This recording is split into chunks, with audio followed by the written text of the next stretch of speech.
오늘은 성경 믿음으로 구원이라는 제목을 가지고 함께 은혜를 나누고자 합니다.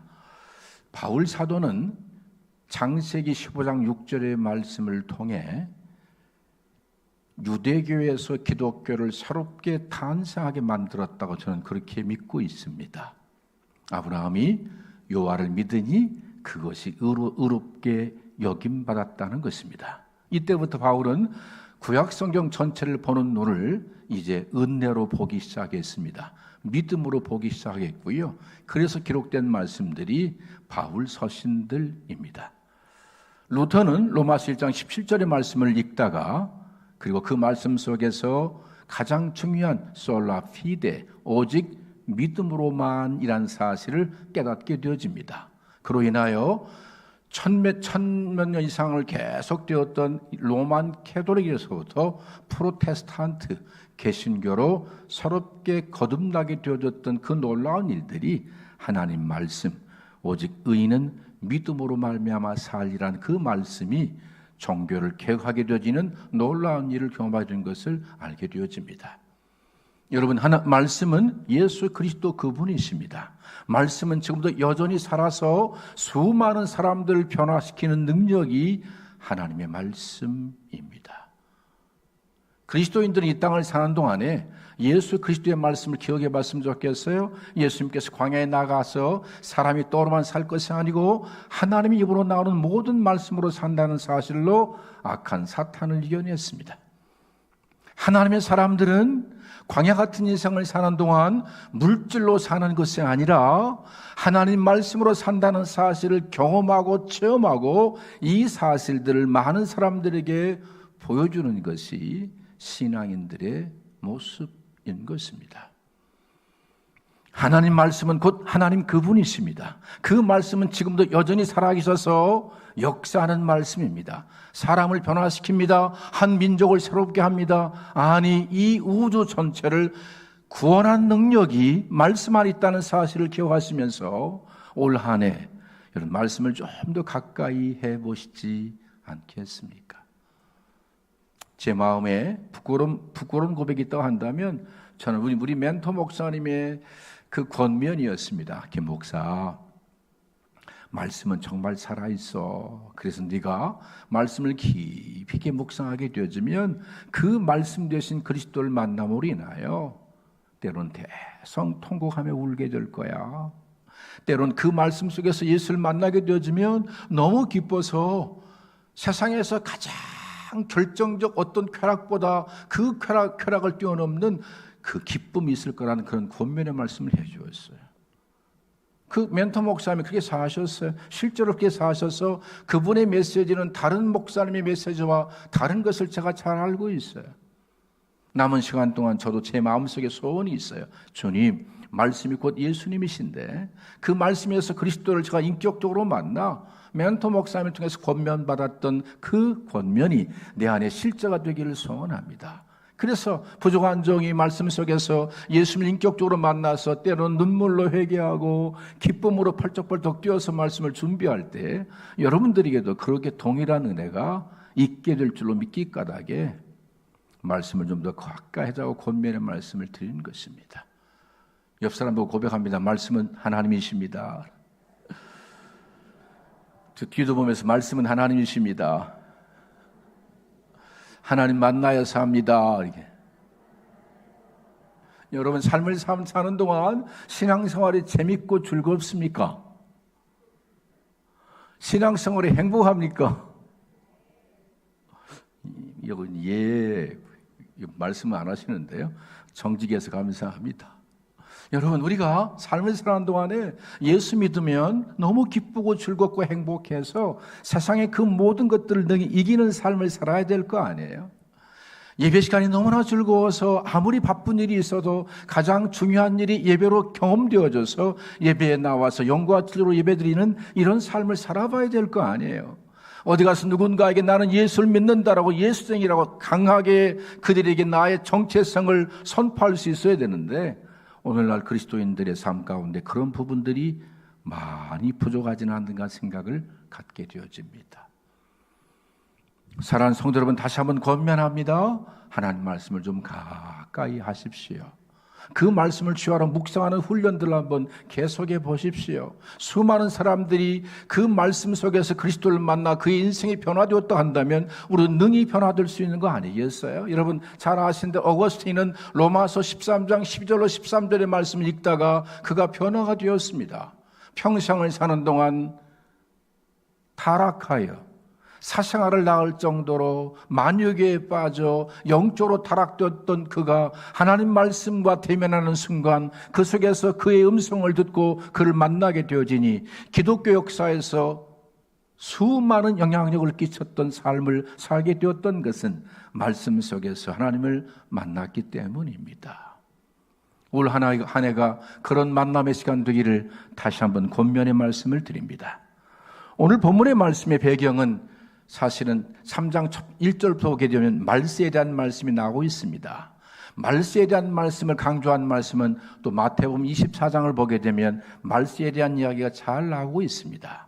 그런데 마태복음 24장의 말세는 조금 관점이 오늘 디모데후서 3장과 다르게 되어져 있습니다. 마태복음 24장에서는 마지막 때가 되어지면 환란이 있을 거야, 전쟁이 있을 거야, 기근이 있을 거야, 지진이 있을 거야, 심지어 거짓 그리스도가 나타나서 내가 메시아라고 말할 거야, 그리고 많은 사람들이 배교하게 될 거야라고 하는 어떤 바깥적인 상황을 얘기한다고 한다면, 오늘 본문의 말씀 보게 되어지면 디모데후서 3장에서는 사람들의 인격적인 변화, 좋은 쪽으로 변화가 아니라 나쁜 쪽인 변질이 있을 것을 말씀하고 있습니다.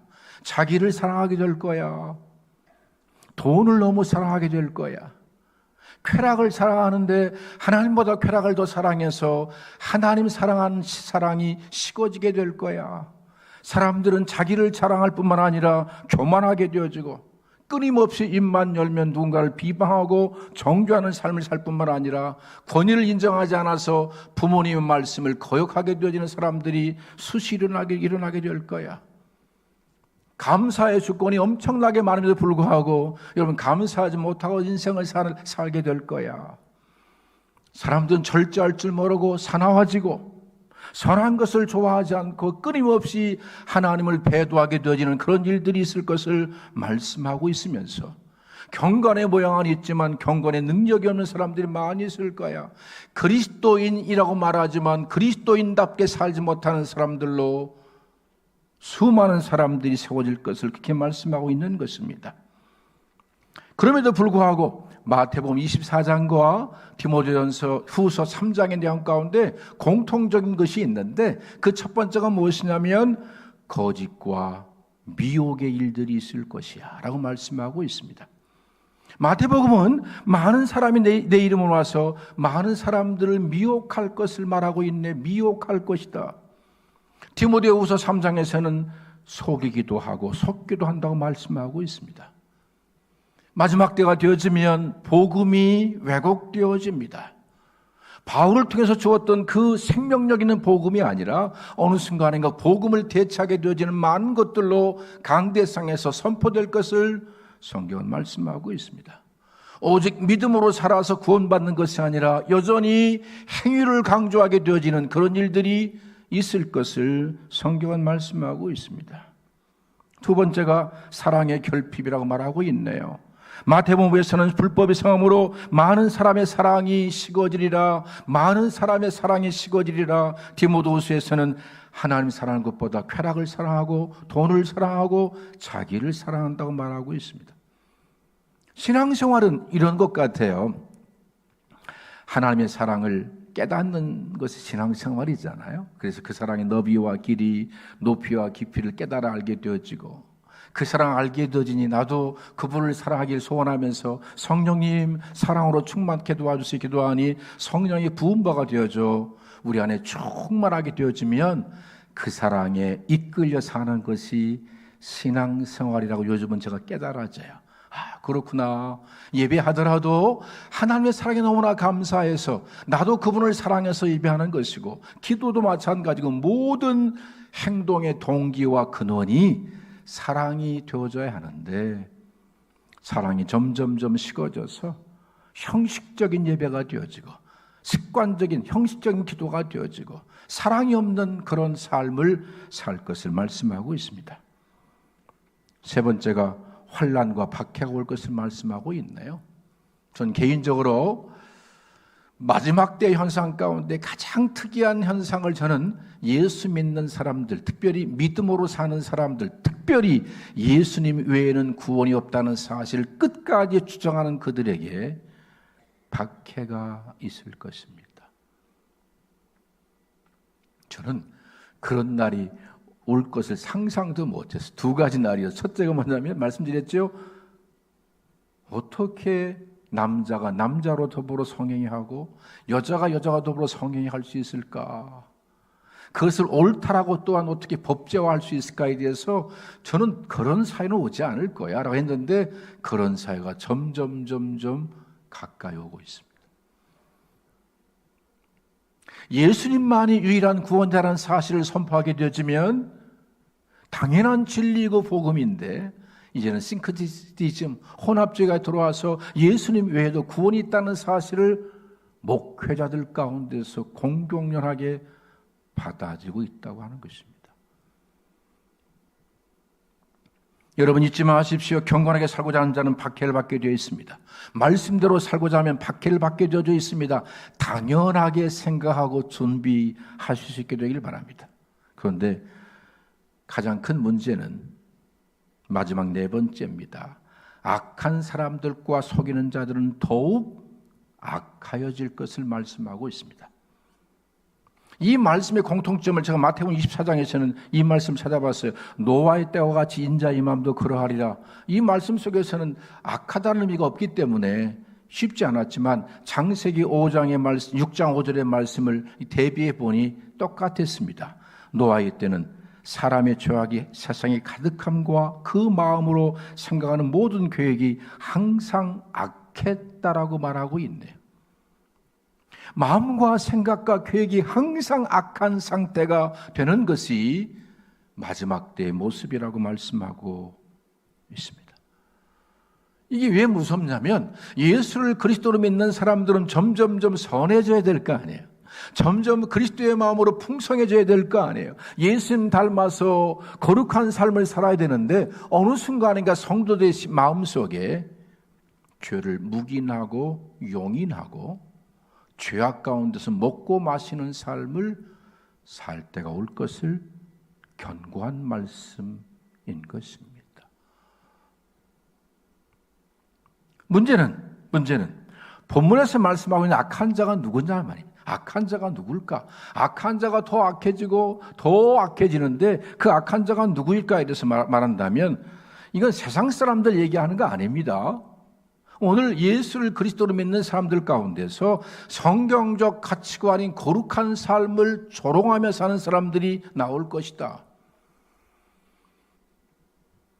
어떻게 그럴 수 있어 할지 모르겠지만 우리가 믿음으로 살지 않으면 점점점 우리의 삶이 예수님을 닮아가는 것이 아니라 세속화되어진다는 것입니다. 그래서 죄를 묵인하고 용인하고 죄악 가운데 살면서도 양심이 무뎌져서 그것 때문에 아파하지 않게 되어지는 이 악순환이 계속 반복되는 것을 성경은 악한 사람이라고 말합니다. 우리들의 모습이잖아요. 속이는 자가 어떤 존재일까? 속이는 자는요, 당연하겠죠. 예수 그리스도를 전한다고 말하지만 그리스도를 전하는 목적이 자기의 배를 채우기 위한 것입니다. 그래서 그들에게 생명의 복음을 증거하는 것이 아니라 이단처럼 정말 무서운 이단은 복음을 왜곡하는 사람들이 정말 무서운 이단입니다. 이런 악해진 존재들이 속이는 자들이 계속 나올 것을 성경은 말씀하고 있습니다. 우리가 바울 사도 시대 때 속이는 자는 어떤 자들이었죠? 믿음으로 구원받을 뿐만 아니라 플러스 알파 율법을 지켜야 된다. 할례를 받아야 된다. 더 많은 영적인 지식을 알아야 된다. 금욕해야 된다. 절제해야 된다는 사실로 복음을 변질시켰던 그들이 성경은 속이는 자라고 말하고 있습니다. 쉽지 않죠, 이해하시기가. 그런데 문제는 뭐냐면 그들이 더 악해진다는 것입니다. 더 악해진다는 말의 의미는 뭘 말하냐면 진보한다는 것이. 점점점 진보한다는 것이었어요. 그 교회 공동체 안에서 죄를 범하면 회개해야 될 거 아니에요.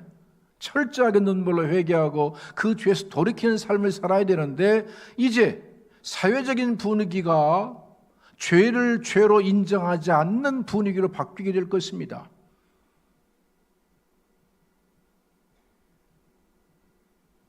어떻게 그런 사회가 올 것인가 했는데 정말 오더라고요. 야, 어떻게 그럴 수 있을까? 그래서 사람들은 점점 죄의 문제에 있어서 경각심을 잃어버린 때가 오게 될 것이다.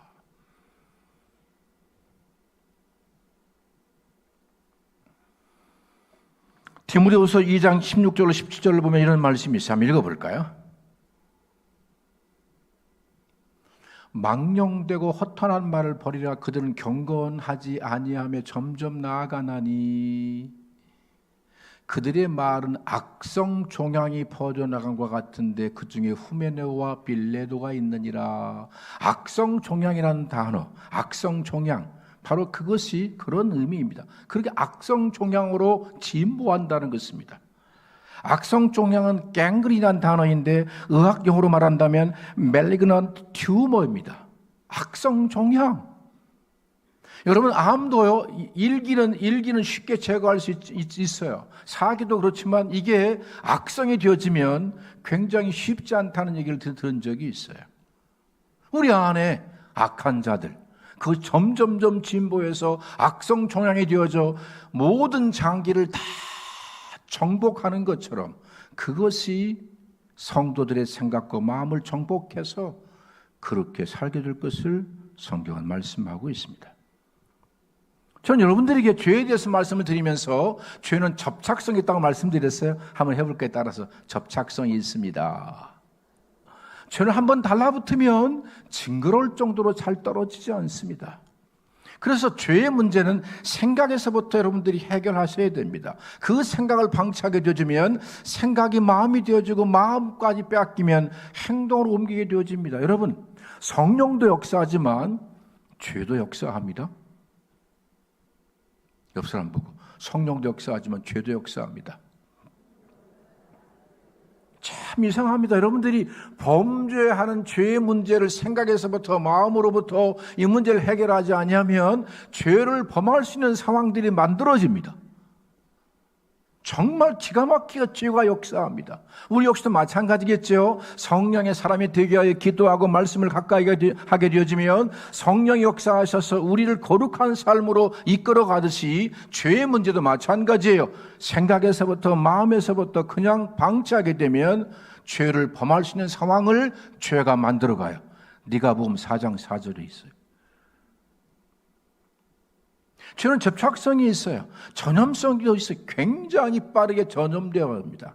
그런데 문제는 그것이 우리 안에서 내 인격을 파괴하고 영혼을 파괴하고 가정을 파괴하고 교회를 파괴한다는 심각성이 있기 까닭에 죄의 문제만큼은 여러분들 주님 안에서 십자가 안에서 해결받게 되길 바랍니다. 그런데 본문에서 말씀하는 그 악이란 단어는요, 죄의 단어보다도 포네로스란 단어를 썼더라고요. 한번 해볼까요? 포네로스. 이 포네로스란 단어는요, 악 중에서 가장 파괴적인 악이라는 그런 의미인데 전염성이 너무 강한 것입니다. 우리가 코로나19 때 첫 번째 있었던 그 코로나의 감염성은 너무나 무서워서 걸리면 치사율이 굉장히 높았던 것처럼 포네로스가 바로 영적 치사율을 높이는 그런 감염성 있는 악이라고 성경은 말씀하고 있습니다.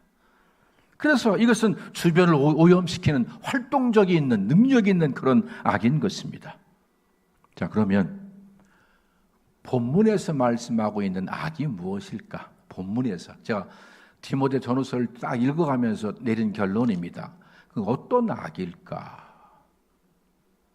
첫 번째가 뭐냐면요, 예수를 그리스도로 메시아로 믿었으면 영원한 속죄가 이루어졌다. 과거, 현재, 미래의 모든 죄가 용서받았기 때문에 또 앞으로의 모든 죄도 예수님 안에서 용서받기 때문에 어떻게 살아도 괜찮다라고 하면서 윤리와 도덕적인 것을 쉽게 범하며 살아가는, 죄를 용인하는 삶을 사는 그들을 향해서 포네로스의 악이라고 말하고 있습니다. 두 번째입니다. 두 번째. 예수를 그리스도로 믿었으면 그리스도께서 내 안에 부활했기 때문에 우리 안에 더 이상 고난은 의미가 없다. 십자가를 통과할 필요가 없다.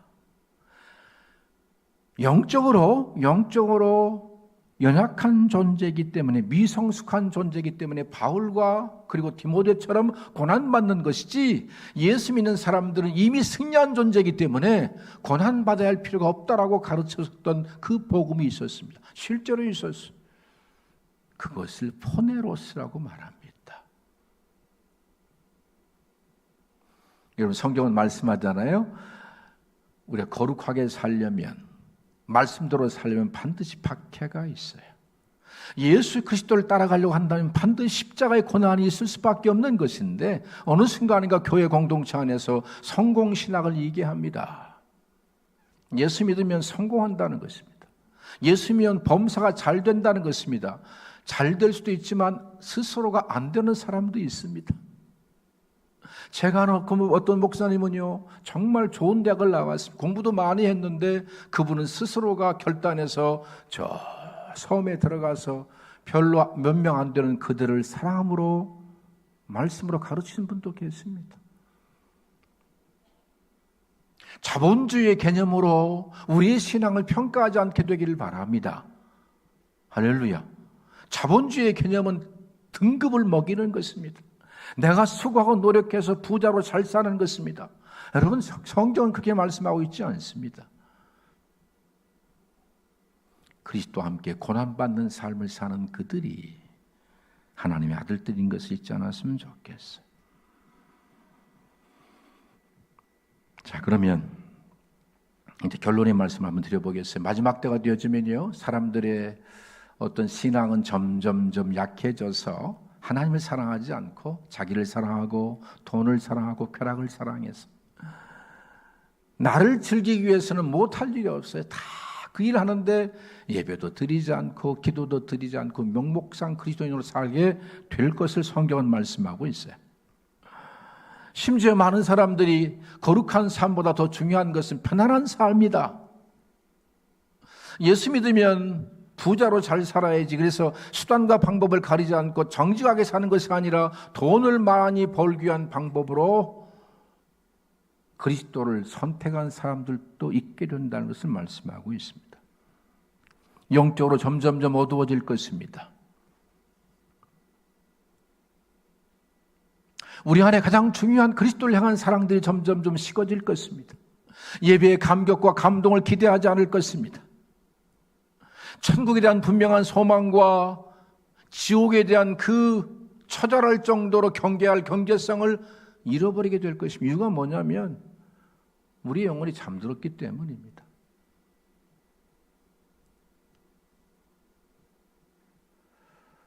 혼자 기도하면서 회개한 것이 있습니다. 목사야,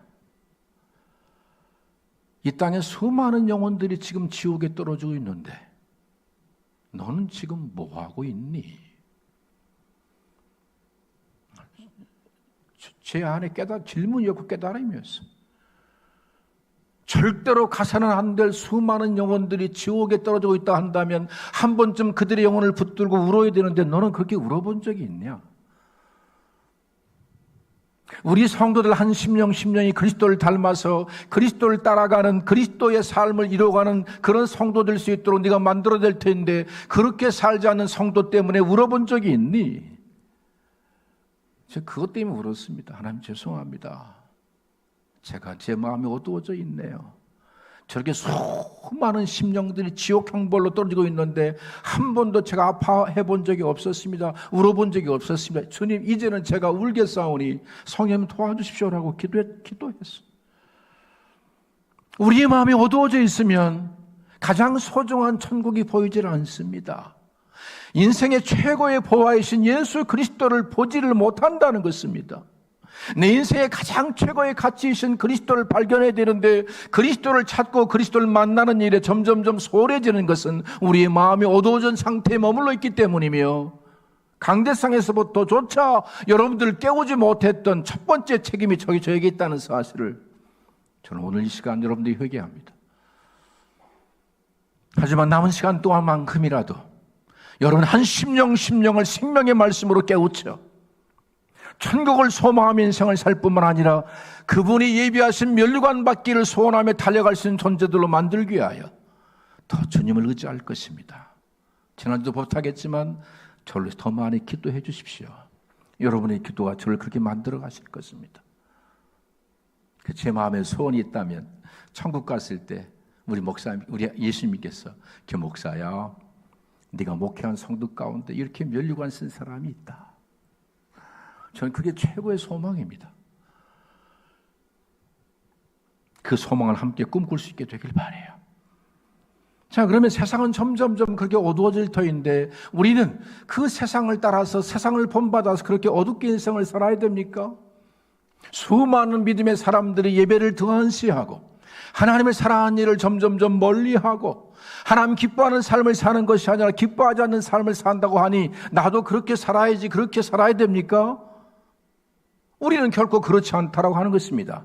세상에 많은 사람들이, 많은 그리스도인들이 적당히 명목산 그리스도인들로 어린아이로 한다 할지라도 우리만큼은 우리의 신앙의 성장과 성숙을 위하여 믿음으로 살며 성령의 도우심을 기대하며 살며 매 순간마다 나를 쳐서 복종시키는 삶을 삶으로 인하여 그분이 원하시고 기뻐하시는 삶을 살기를 소원하며 믿음으로도 살아야 될 거 아니겠어요? 그렇게 하기 위해서 어떻게 하면 그렇게 살 수 있을까요? 어떻게 하면 주님이 기뻐하는 삶? 세상은 점점점 어두워지고 타락하지만 우리 교회만큼은 타락하지 않고 하나님 기뻐하는 삶을 살 수 있을까? 칭찬받는 삶을 살 수 있을까? 성경은 말씀하고 있어요. 그 해답을 주고 있어요. 14절에 그 해답이 있네요. 같이 한번 읽어보실까요? 14절입니다. 그러나 너는 배우고 확실한 일에 구하라. 중요한 세 개 단어가 있어요. 첫 번째가 뭐죠? 배워라. 같이 해볼까요? 배워라. 두 번째가 뭐죠? 확신하라. 확신하라. 확신하라. 세 번째가 뭐예요? 구하라 말이에요. 해보겠어요. 시작.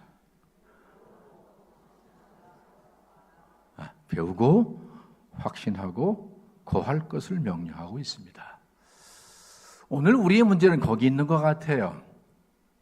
제가 여러분들에게 그런 말씀을 드려서 저는 멘토 목사님을 만나지 않았으면 저는 세상적인 목회를 하다가 끝났을 수 있었을 것 같아요. 그런데 멘토 목사님을 만나서 그분에게 짧지만 계속해서 배웠어요. 목회가 뭐냐 배웠어요. 저한테 이렇게 말씀하더라고요. 목사, 목회는 안면 목회가 아니야. 저는 안면 목회라는 말을 들으면서 이해가 안 됐어요. 이게 무슨 말씀이세요? 얼굴 터가지고 계속 말해가지고 만나가지고 끌어다가 예배당 넣는 게 그게 목회가 아니야. 왜? 이해가 안 되지. 목회는 목사와 성도가 하나님 말씀 관계로 맺어지는 것이야. 안면 터서가 아니라 하나님 말씀이 그 속에 들어가서 말씀이 그 안에 거하게 만들어 그들을 그리스도인으로 만드는 것이지 네 얼굴 보고 와서 예배당 나와 예배드리게 만드는 것이 목회가 아니야. 이런 말을 처음 들어봤잖아요. 처음 들어봤죠. 지금도 제가 잘 하지 못하는 것이 뭐냐면 적어도 목사는 하루에 10시간 이상을 하나님 말씀과 씨름해야 돼. 그분은 보통 15시간, 16시간을 말씀과 씨름했어요. 저한테 그러더라고요. 김 목사, 신방 다니지 마. 성도들이 말씀을 듣고 그 말씀 속에서 예수님 만나 스스로 문제를 해결할 수 있도록 키워가야지. 목사가 가서 위로하고 또 위로하고 또 위로해서 어떻게 어린아이로 키울 거야? 이해가 잘 되지 않으시잖아요. 제가 가끔 말씀드렸어요. 그 교회 성도들은 어떤 권사님이 목사님 가정을 뻔질나게 들라다니면 우리 같으면 어떻게 하죠?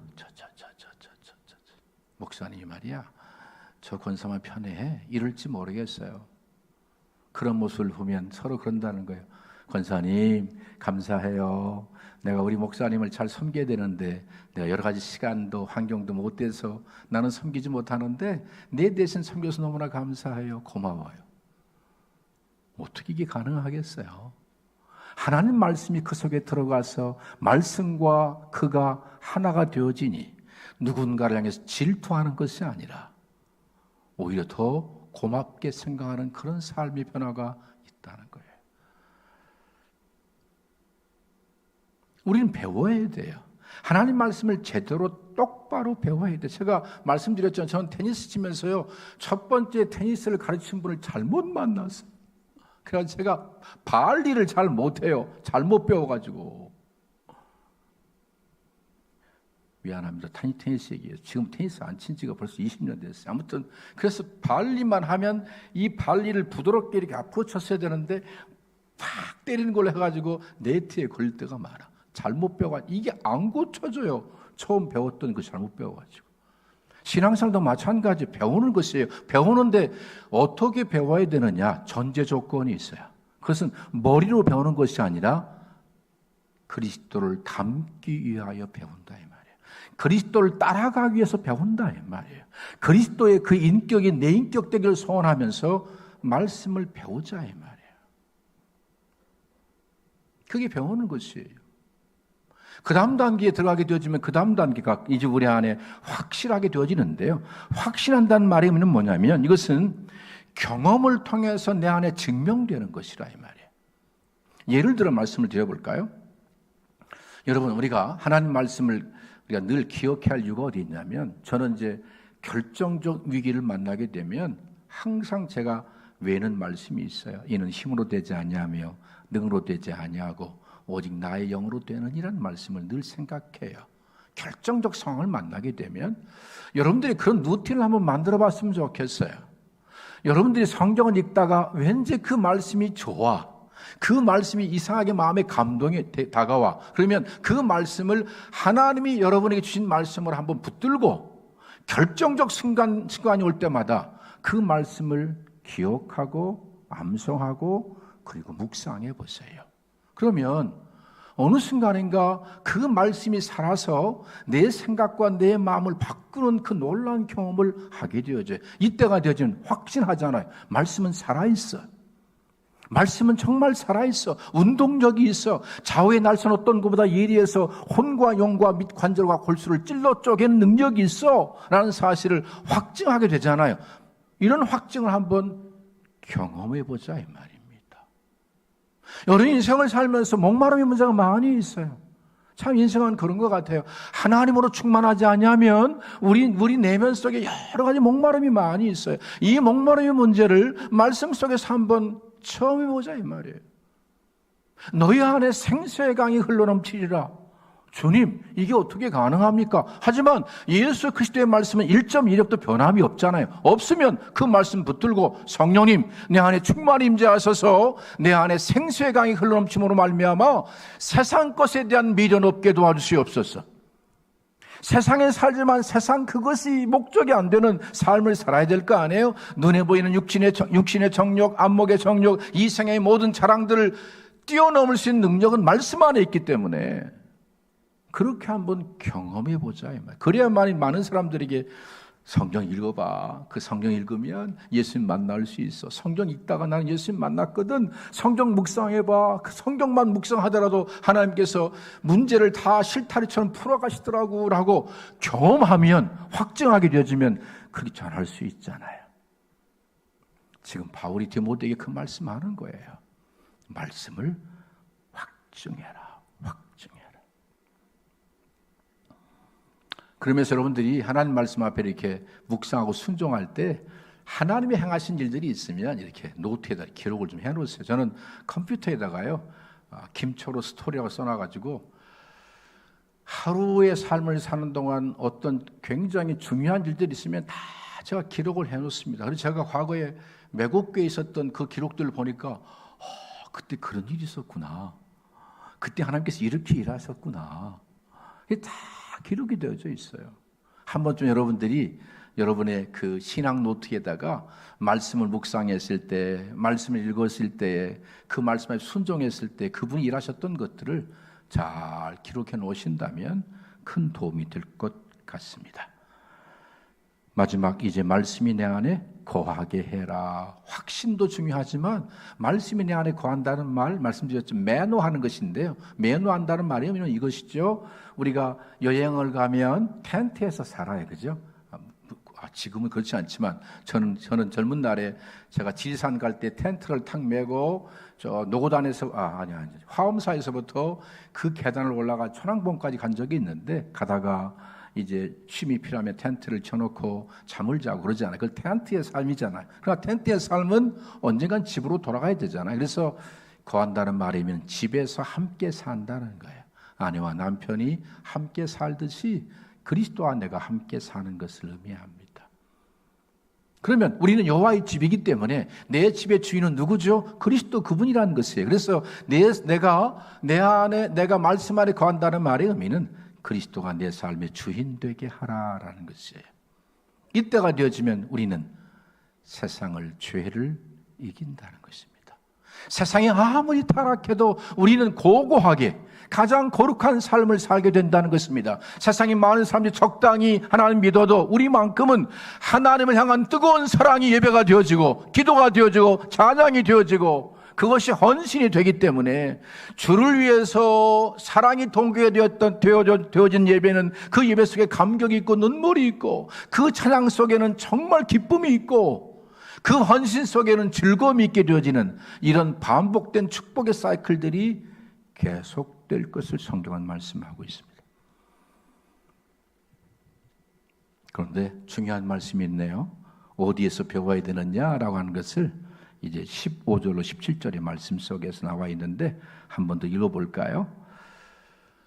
자, 너는 어려서부터 뭘 알았어요? 성경을 알았나니 성경은 너희 너로 하여금 그리스도 예수 안에 있는 믿음으로 말미암아 구원에 이르는 지혜. 자, 이 말씀을 이렇게 띄워놔 주시고요. 조금만. 성경 말씀 속에서 우리가 가르침을 받아야 되는데 그 성경 속에서 가르침 받아야 할 가장 첫 번째가 뭐냐? 첫 번째가 뭐예요? 그리스도 예수 안에 있는 첫 번째가 예수님 안에 있는 믿음이에요. 믿음. 믿음은 내 거 아니에요. 예수 그리스도 그분이 믿음의 조요, 온전케 하신 믿음의 출발이고 근원이고 시작이고 완성이 있어요. 그 믿음으로 말미암아 구원에 이르는 지혜. 이른다는 말은 에이스란 단어를 썼기 때문에 그냥 구원의 시작이 아니라 구원의 깊은 곳에 들어가 예수님 닮는 삶을 사는 것을 성경은 구원에 이른다고 말하면서 그것이 지혜라고 말하고 있네요. 이해가 되시죠? 많은 사람들이 여전히 과거에 믿었던 그 종교의 습관을 따라서 내가 금욕하고 절제하고 수고하고 애씀으로 인하여 구원에 이르려고 몸부림치지만 그것이 구원이 아니라 오히려 그것은 구원을 방해하지만 예수를 그리스도로 믿게 되어지면 그리스도의 영이 우리 안에 내주하셔서 그 그리스도의 영은 다른 말로 말하면 믿음의 영이잖아요. 믿음의 영이 내 안에 내주하셔서 믿음으로 살게 되어지면 그분이 나를 점점 점진적 성화를 통해 예수님 닮은 삶을 살게 할 것이다. 점진적 성화를 통해 우리를 성결한 삶을 살게 할 것이다. 점진적 삶을 통해서 우리의 심령이 하나님 나라가 되게 할 것이다 라고 말씀하고 있습니다. 그러하게 오늘 이 아침 시간에 권면합니다. 믿음의 근원이신 예수 그리스도를 철저하게 신뢰하십시오. 할렐루야. 그분이 여러분 안에 그리스도로 내주하셔서 그 믿음을 따라 역사한다는 사실을 기억하시며 날마다 그 믿음의 순간을 소망하며 걸어가십시오. 뚜벅뚜벅 걸어가십시오. 제가 말씀드렸어요. 지리산을 가기 위해서 천왕봉을 가기 위해서 그 과정이 굉장히 힘들었어요. 배낭을 메고 그 거친 산을 올라가야 됐습니다. 하지만 포기하지 않고 믿음으로 가다 보니 마지막 결과는 천왕봉이었어요. 우리 역시도 마찬가지예요. 그분의 약속을 믿고 그분이 나를 변화시킬 것을 믿고 과정 속에 넘어짐도 있을 것이에요. 너무 힘들어서 주저앉은 시간도 있을 것이에요. 너무 피곤해서 텐트를 치고 잠을 잘 수 있는 그런 상황도 있을 것이에요. 하지만 믿음으로 계속 나아가십시오. 주님이 여러분의 믿음을 따라 일하십니다. 할렐루야.